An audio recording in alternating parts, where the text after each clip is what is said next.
Okay, so when administering IV therapy to geriatric patients, you have to take into account again the age-related skin changes, fragile condition of older adults, and it can be challenging.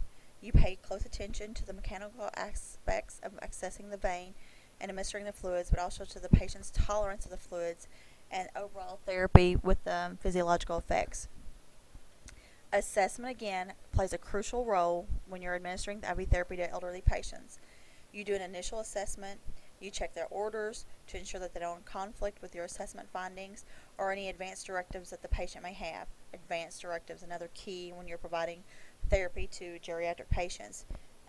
You also need to assess frequently for signs of intolerance or any complications, and we've mentioned that. Um, Older adults have a decreased tolerance to too much or too little, but the body doesn't always manifest the symptoms as quickly as an infant, and so you're responsible for monitoring subtle changes that could signal that potential problem. So, selecting an IV site in a geriatric patient. You use mainly the same principles that you would for a younger patient.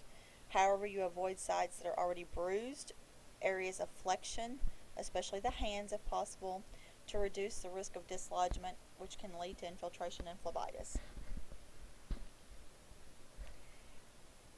To preserve a vein in the elderly patient is very difficult, but it's also necessary for the accomplishment of successful treatment. You have to look at the length and type of the treatment that the patient's needing and assess the need for an alternative access, especially a PIC or a central venous access device.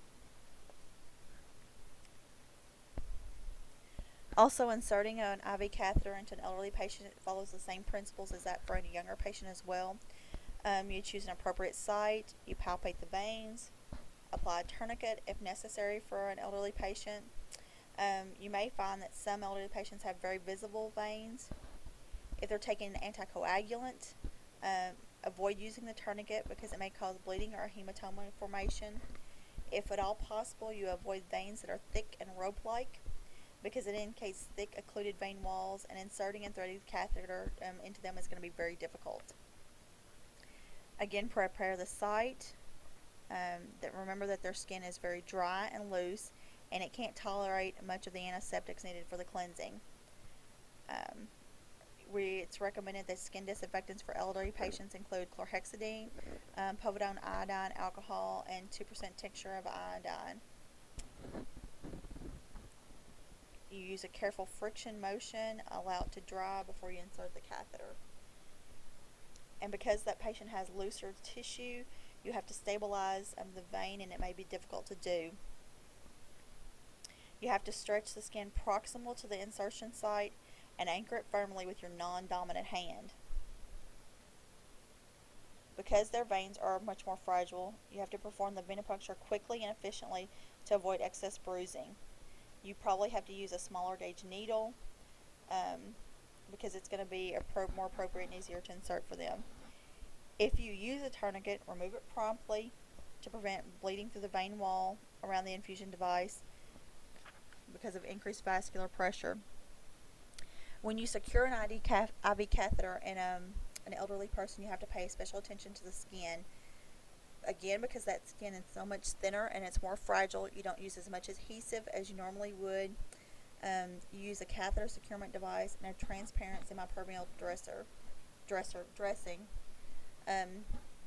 If it's appropriate, you can use a skin barrier and allow it to dry before you secure the catheter. The insertion site must remain visible at all times. Padding under the catheter with gauze can help protect the skin also, and sometimes it's more comfortable for the patient as well. You have to be sensitive to the rapid variations of fluid volume and how they affect the patient. Keep in mind that infusions with too much at too rapid a rate can trigger severe and often irreversible complications. You have to remember that elderly patients can develop heart failure if IV fluids are infused too rapidly.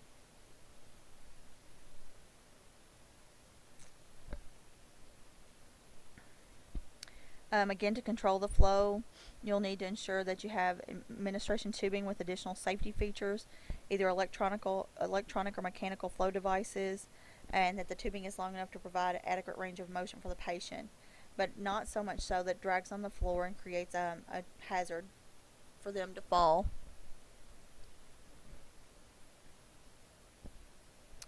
It's typically recommended that IV catheters be changed every 72 hours. In older patients, though, it's sometimes acceptable to leave them for a longer amount of time as long as there's no signs and symptoms of infection because of the fragility of their skin.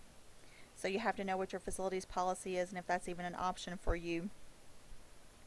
You remove the catheter as soon as the therapy is complete and the patient no longer needs IV access.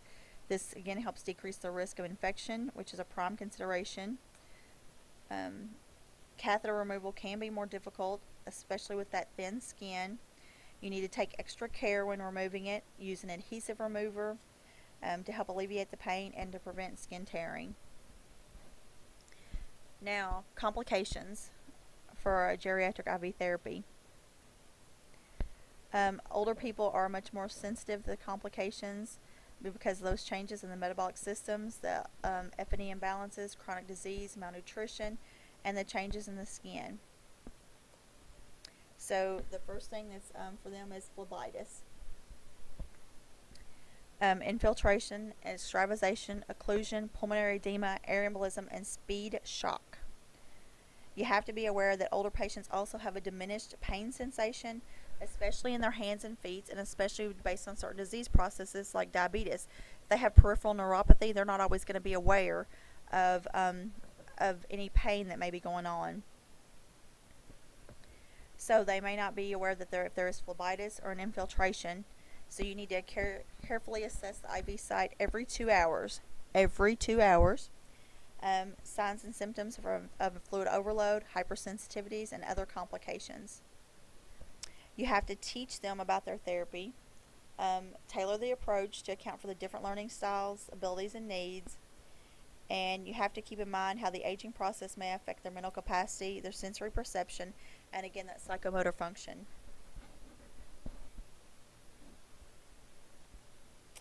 You have to remember mental capacities change. It decreases with age sometimes.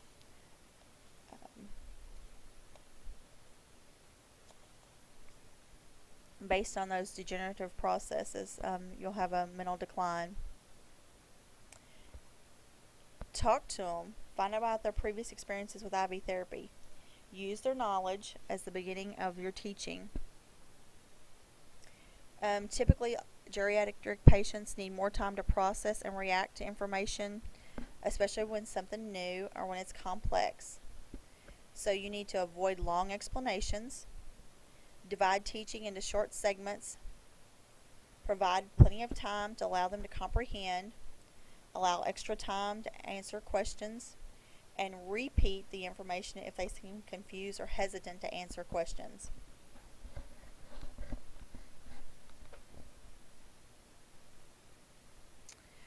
If the patient speaks loudly or tilts their head to one listening, you might want to assess them for deafness. Again, with the hearing aid, make sure they're wearing it, make sure it's on, make sure it functions correctly. You need to make sure that you speak slowly, clearly, and in a normal tone. Don't raise your voice unless you're just not getting through to the patient. Also, you could use a quiet room for your teaching as well. Because of the impaired vision, make sure that you give them handouts that are in large print if possible. Take the time to read to them if possible. Make sure there's plenty of light. And if possible, use the opportunity to teach them about therapy and answer their questions, and give them updates. Documentation is the same as with any other patient. You should talk about the appropriate IV, the date and the time of the venipuncture, the type and the gauge, the length of the cannula, anatomic location, the reason the site was changed, how many attempts at venipuncture there were,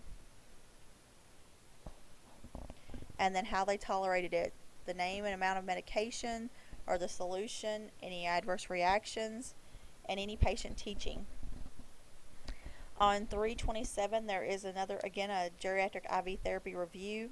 So you can review some of those changing systems and what about patient teaching and documentation. And there is also a small quiz on there with just 4 questions. So that is the end of geriatric IV therapy.